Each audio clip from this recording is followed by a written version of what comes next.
নমস্কার, আপনারা দেখছেন জিসি নিউজ।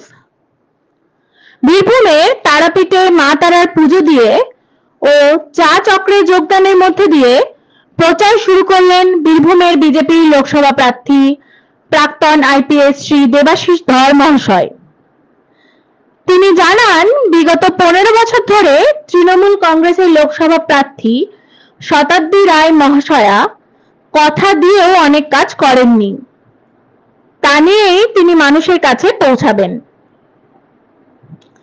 তিনি আরো জানান, চা চক্র ও আরো বিভিন্ন কর্মসূচির মাধ্যমে জনসংযোগ স্থাপন করবেন এবং ক্ষমতায় এলে আরো সুন্দর করে সাজিয়ে তোলা হবে তারাপীঠ মন্দিরকে। বিভিন্ন রকম সাংস্কৃতিক অনুষ্ঠানও আয়োজন করা হবে ভবিষ্যতে এই তারাপীঠ মন্দিরে। এটাও একটা জনসম্পর্কের একটা অঙ্গ। আমরা এর মাধ্যমে বেশ কিছু মানুষের সাথে জনসম্পর্ক প্রত্যেক দিনই করে থাকি। বিভিন্ন জায়গায় বিভিন্ন যখন চা চক্র কোথাও যখন আমরা কারো কর্মীদের বাড়িতে যাই, তাদেরও মরাল পুষ করার দরকার। তো এটা একটা মানে আমরা প্রচারের অঙ্গ হিসেবে দেখি। কিভাবে এখানে যিনি আপনার বিরোধী প্রার্থী, মূল বিরোধী প্রার্থী শতাব্দী রায়, তিনি 15 বছর ধরে সাংসদ, তার বিরুদ্ধে কিভাবে প্রচার করবেন? এখন প্রচারের বিভিন্ন ধাপ আছে। হচ্ছে জনসম্পর্ক অভিযান, তারপরে চা চক্র, তারপরে বিভিন্ন আমাদের যে প্রোগ্রাম রয়েছে সেগুলো মানুষের কাছে তুলে ধরা, কেন্দ্রীয় সরকারের বিভিন্ন প্রকল্প, এবং সর্বোপরি যে 15 বছরে যিনি সাংসদ ছিলেন তার বিভিন্ন যে কাজ করা উচিত ছিল, যে যে জায়গায় উনি ফেলিওর আছেন হয়েছেন, সেটা নিয়ে মানুষের যে ক্ষোভ আছে সেটা নিয়ে আমরা প্রত্যেকটা মানুষের কাছে যাচ্ছি। বীরভূমের সাংসদ পদপ্রার্থী হিসেবে বা সাংসদ হলে সেখানকার সবথেকে মূল তীর্থস্থান যেটা তারাপীঠ, সেখানকার জন্য কি করবেন? আমি আগেও বলেছি যে এটাকে একটা আন্তর্জাতিক তীর্থকেন্দ্র হিসাবে প্রতিষ্ঠা করা, যাকে কেন্দ্র করে, যেটাকে বলে পিভট, যাকে কেন্দ্র করে আমাদের বীরভূম জেলার বিভিন্ন আরও যে 5টি তীর্থ আছে সেটা নিয়ে আমাদের বৃহত্তর পরিকল্পনা রয়েছে। সেটা আমি চেষ্টা করব আন্তর্জাতিক দরবারে যাতে সেই স্থান পায় এবং যাতে আরও হাজার হাজার লাখ লাখ মানুষ এখানে আসতে পারে। শুধু কি চা চক্র নাকি জনসংযোগের জন্য আর কোনো পথ নিচ্ছেন?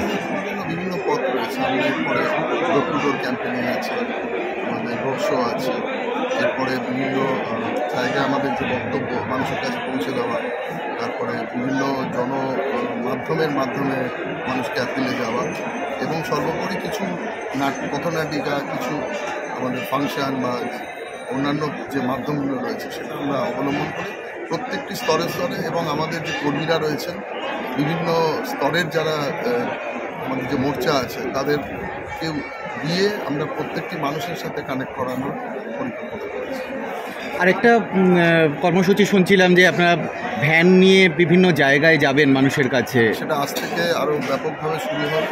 যাতে মানে সেটা কীভাবে একটু ব্যাপারটা যদি এলাবোরেট করেন। পরিকল্পনা করেছি সেই ভ্যানটা একদম গ্রামের কোনায় কোনায় গিয়ে বিভিন্নভাবে প্রচার করবে এবং বিভিন্ন তাতে উৎসাহমূলক কার্যক্রম থাকবে।